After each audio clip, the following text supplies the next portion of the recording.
Hello and welcome to the Emma's for Mama podcast. I'm your host, Abby Halberstadt, happy wife, mama to 10, Bible-believing Christian. And we are heavy on the happy wife today because I have my favorite person in the whole wide world, my husband, Shaun, on the podcast today. I'm so excited to share this conversation with you. Before we dive in, I want to highlight our podcast sponsor, Your Tinkler. Your Tinkler is a research-proven program that helps women, moms particularly who struggle with pelvic floor issues, to regain their dignity and their strength without Kegels or devices or surgery in just 10 minutes a day. If you can't imagine laughing without leaking or running without peeing on yourself, this program is for you. Just take their 5-minute pelvic floor quiz at tightenyourtinkler.com and use the code MAMA50 at checkout for $50 off their program. That's tightenyourtinkler.com. It's time to feel like yourself again.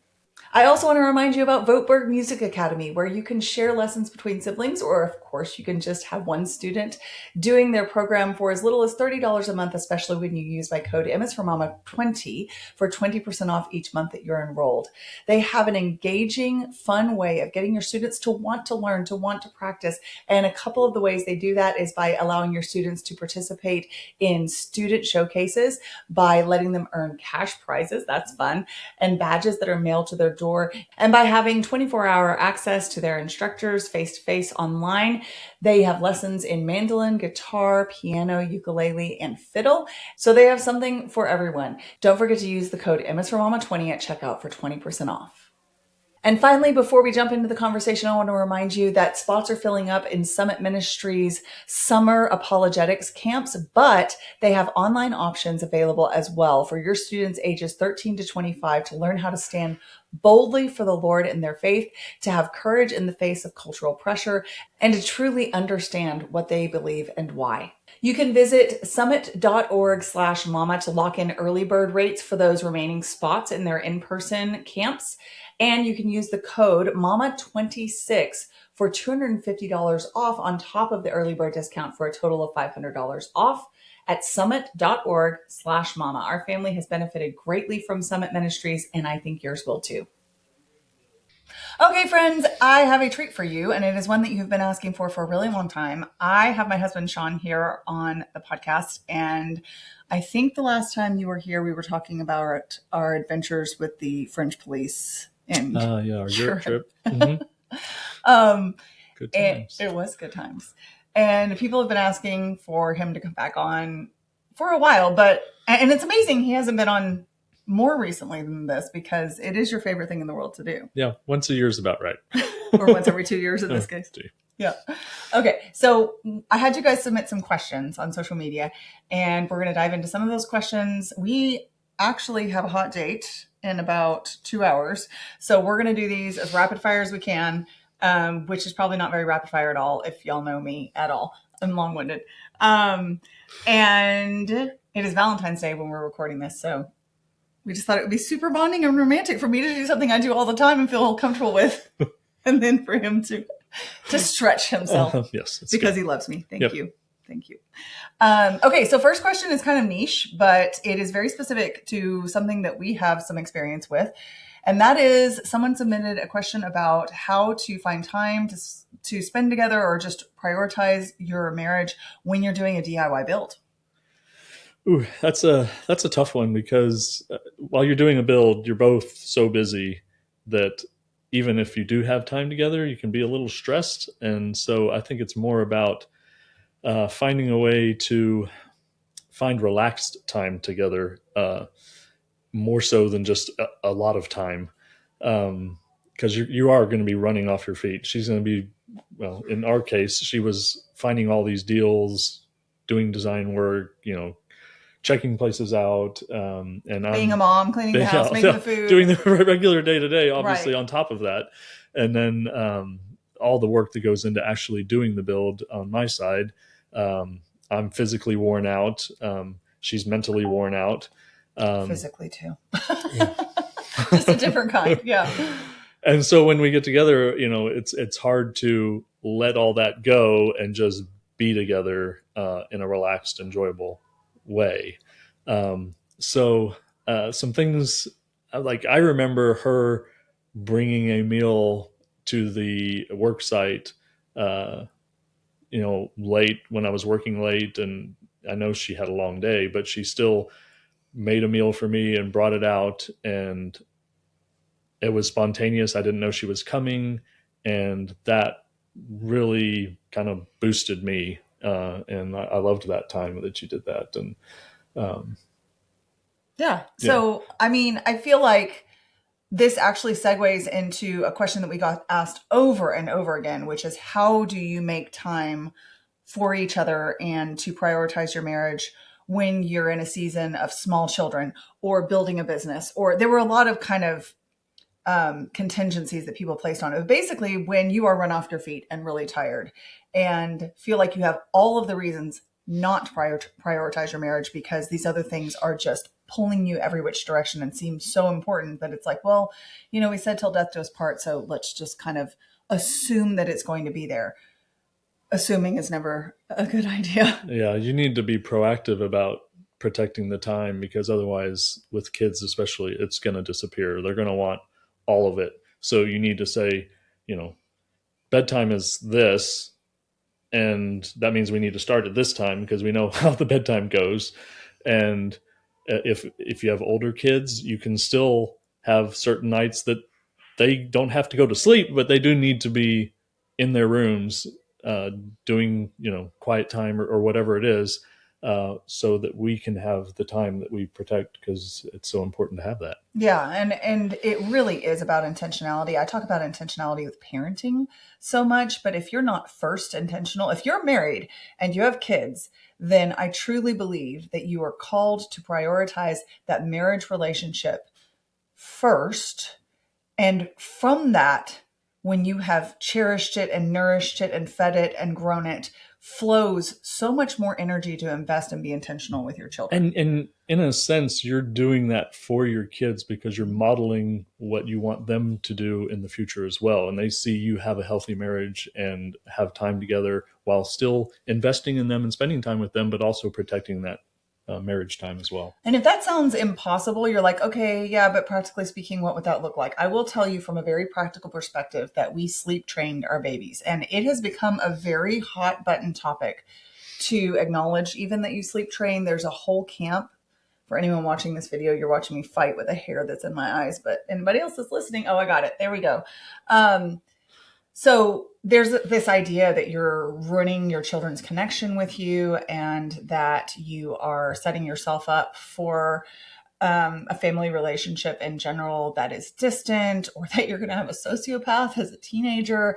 I can tell you I'm not kidding. Like they're going to be more likely to commit crimes and, hate you. And there's some really, really strong fear-mongering tactics that are going along with this conversation. And it can happen on both sides. If you don't sleep train your baby, you're going to have a completely dysregulated child who can't ever self-soothe and can't function in society. That's not true either. Yeah, but you don't want to operate out of a place of fear. Right. You want to be circumspect. You want to pay attention to your children and evaluate, pray about it. Don't operate out of a place of fear, though. Right. If you're terrified that your child's going to be a serial killer because you sleep train them, that's not the right decision-making process. And I can say that sleep training for us was so beneficial because I was not as exhausted as I would have been otherwise.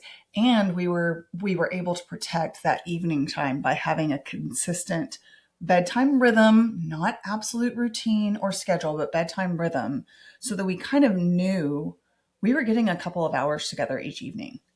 Either we had a teeny tiny baby and they were nursing and they were with us, and then we would put them down for bed. Yeah. And that's not a big deal. You can talk still. Yeah, we're still engaging. Yeah. Or if it's toddlers and up, they're actually going to sleep by 8 p.m. Yeah.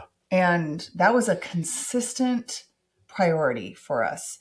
If you have practical questions, a couple of resources I would recommend are the accounts Taking Cara Babies, CARA. I'll have Ezra put it in the show notes.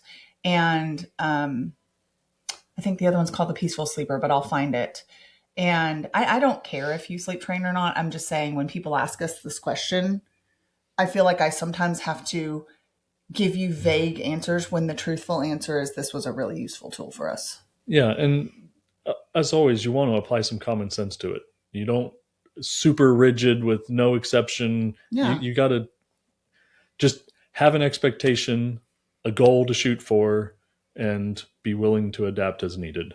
Yeah. The willing to adapt as needed is kind of a theme of pursuing marriage, because one of the things that I found in the questions that I get asked is kind of, it was going well and then something changed. Everything went off the rails. Like, now what? Because it's not like it used to be.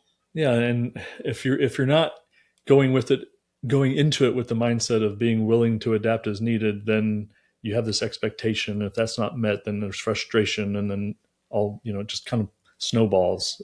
So if your expectation is that you may need to amend your expectations, that's probably the right one to have. Yeah, an expectation to have to amend your expectations. That's wise. Rigid expectations often result in resentment. Ooh, that was some nice alliteration.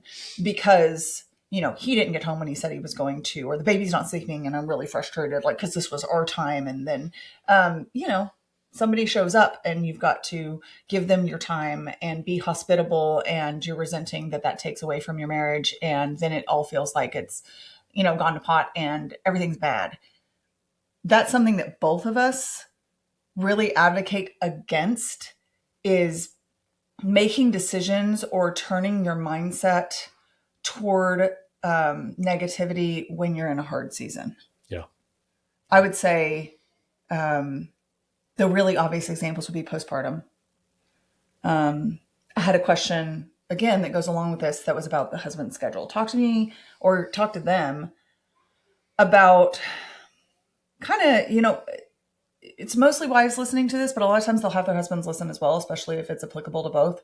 Kind of talk about those times when you have had to travel a lot, had to work longer hours, work a job and build a house, really prioritized work, but also prioritize your family and what that could possibly look like.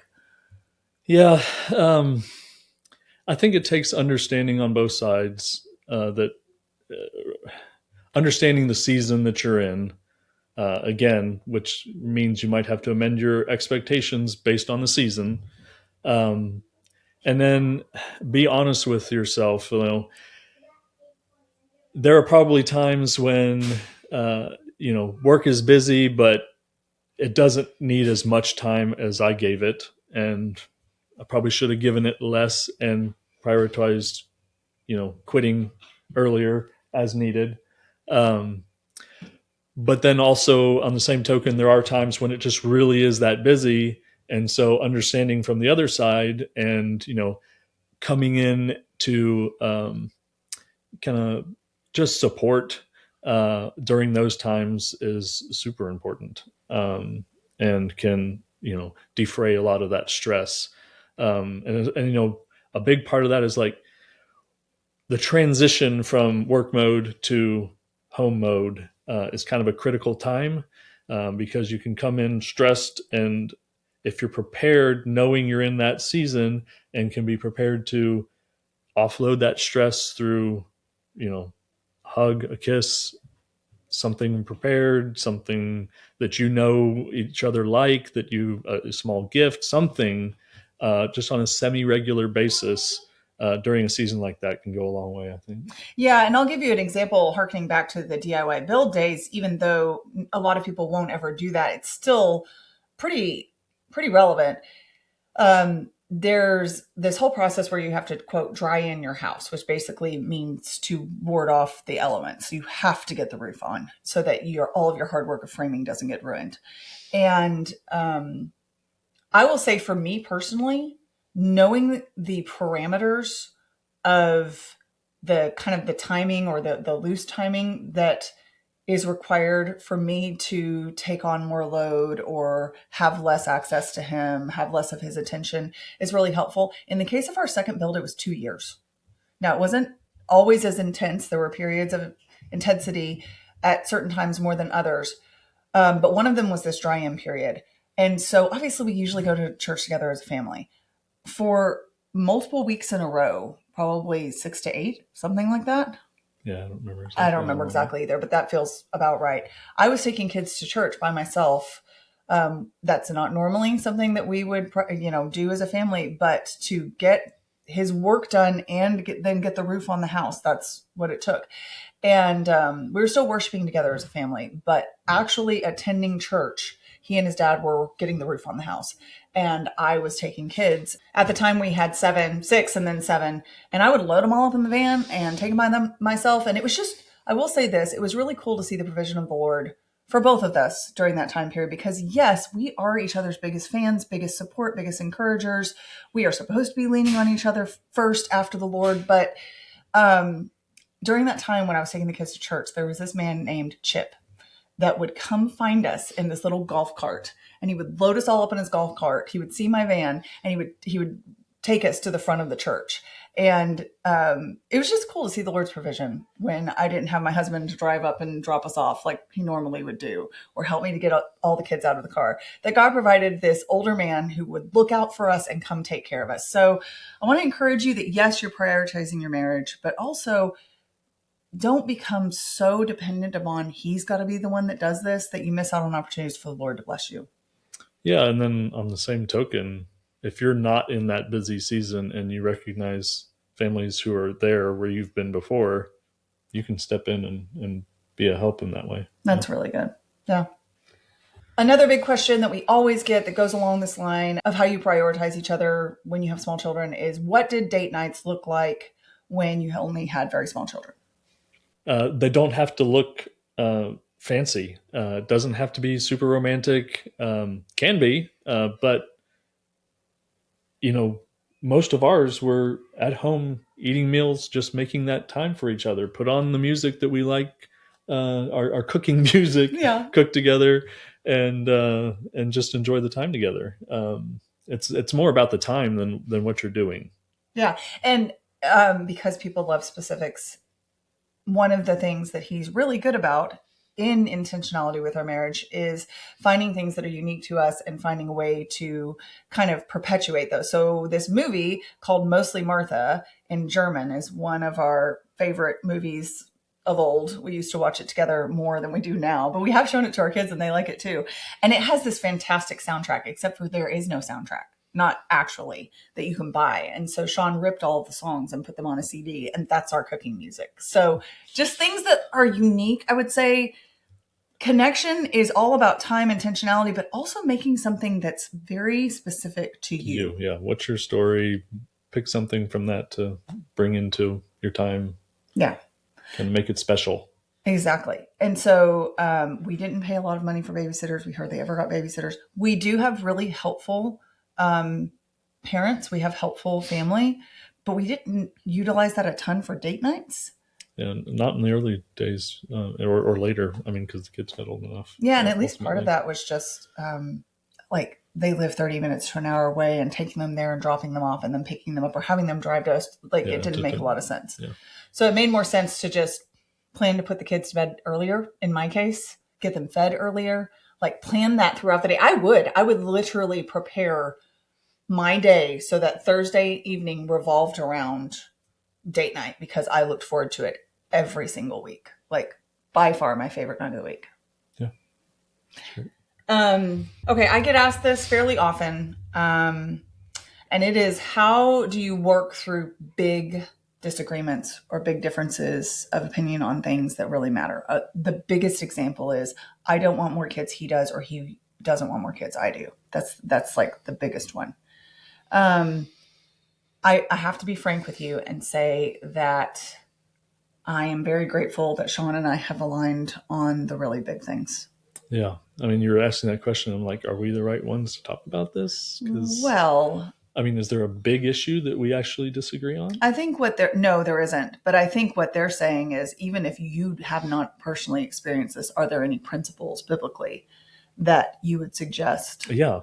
Biblically, that's the word there. You've got to go back to the word and say, okay, one of us, if we disagree, is probably not as on this, or needs to pray about it. Well, you both need to be praying about it, but if you're both aligned with God's will for your life, you're going to converge.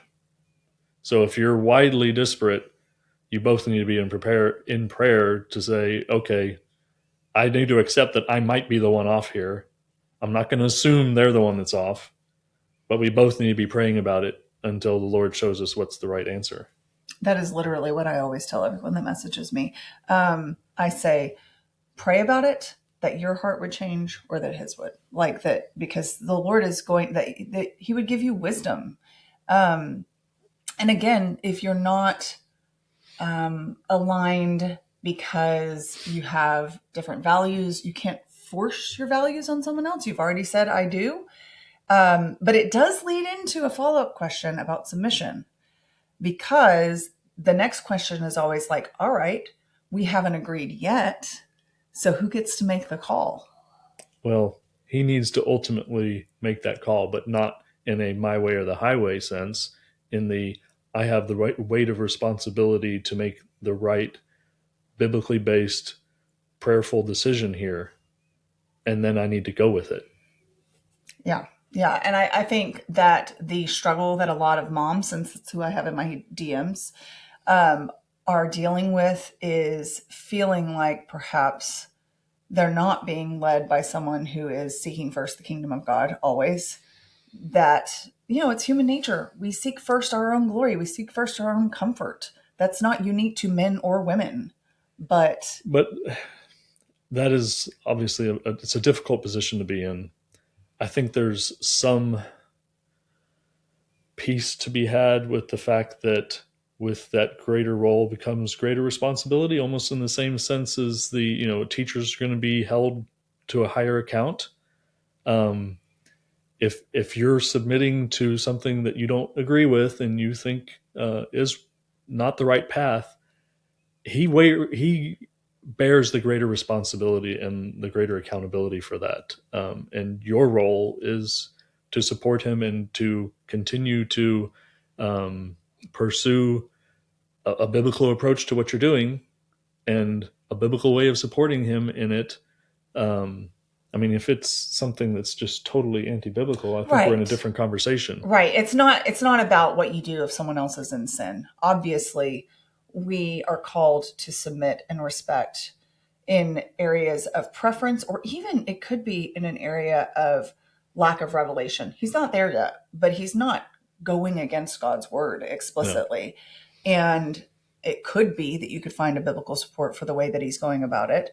And yet you're there to, the Bible calls it winning them over without a word. So in other words, nagging is out. Yeah. Constantly saying, why don't you? Why can't you? Why aren't you? Which is very often just going to make him want to not agree, even if he was starting to see the pros of it or whatever. Yeah. My friend Blake on her account was saying that her husband has really transformed in the last year in his biblical leadership. And I know like so many wives' ears just perked up, like, what'd she do? What'd she do?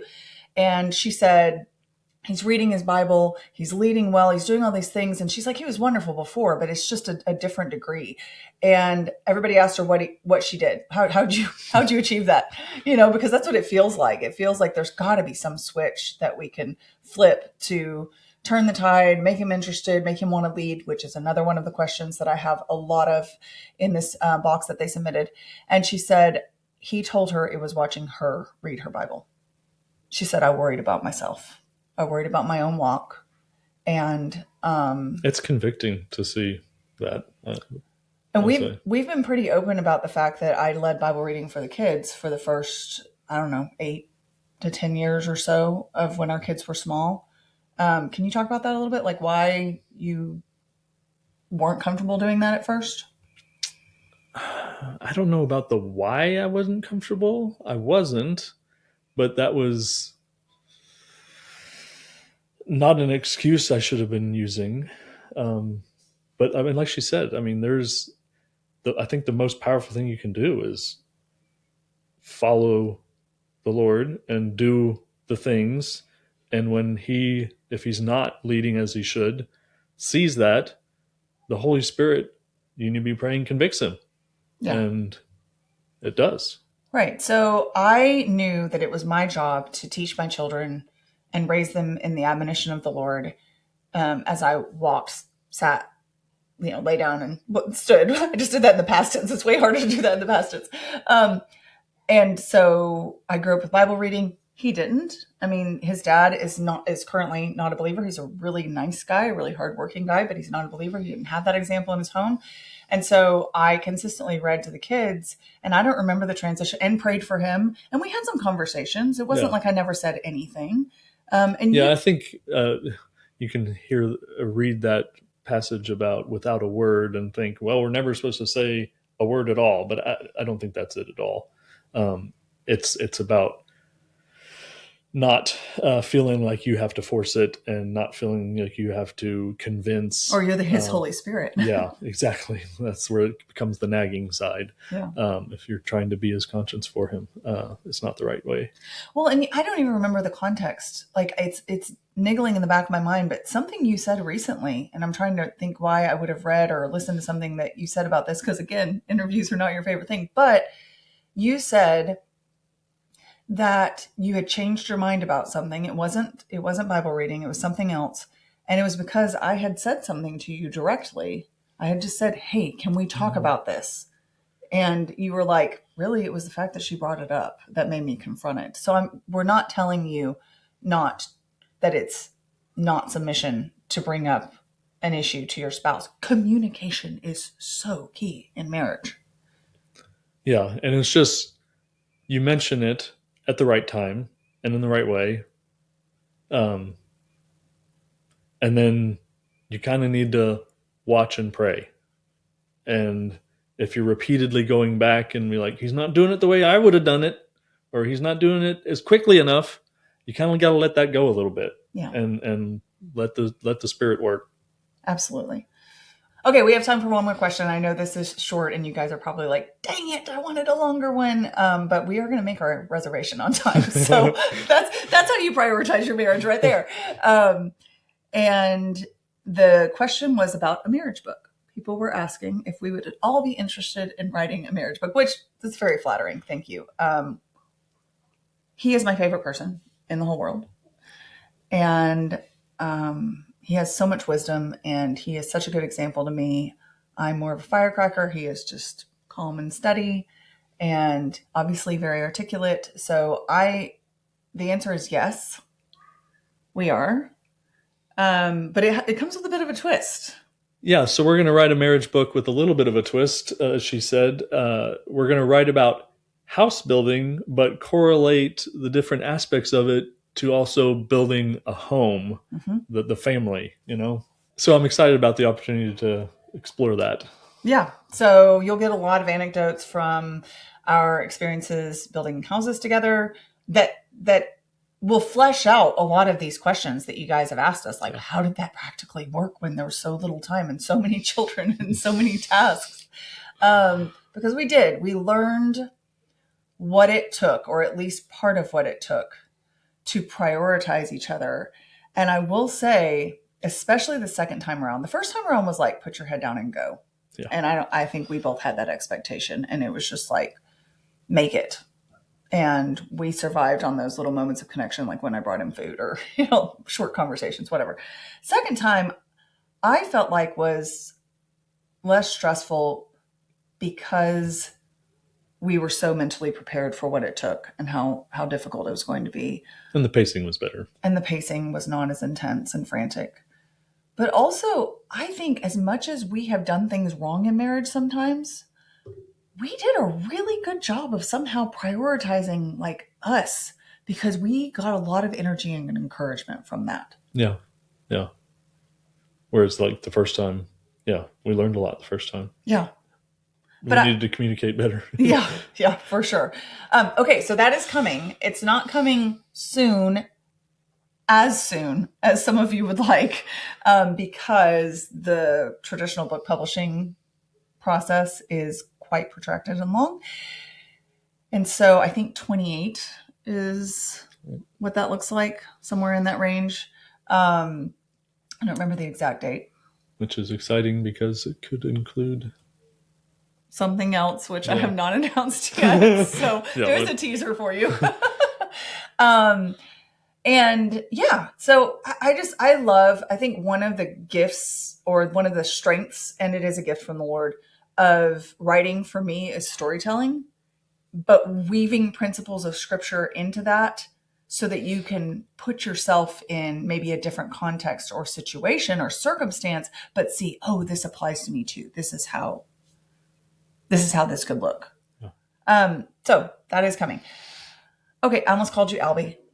That's what I call him. So it's very weird for me to say, Shaun, how are you like that? I'll be like, who are you talking to? Exactly. So we have pet names for each other. He's Albie, I'm Boo, which, by the way, are going to be our grandparent names too, because they're just perfect for that. Is there any one piece of advice or just tidbit that you would like to leave with them before we sign off? So one tidbit, I would say, as part of your, well, I was going to speak to husbands, but I think this applies on both sides.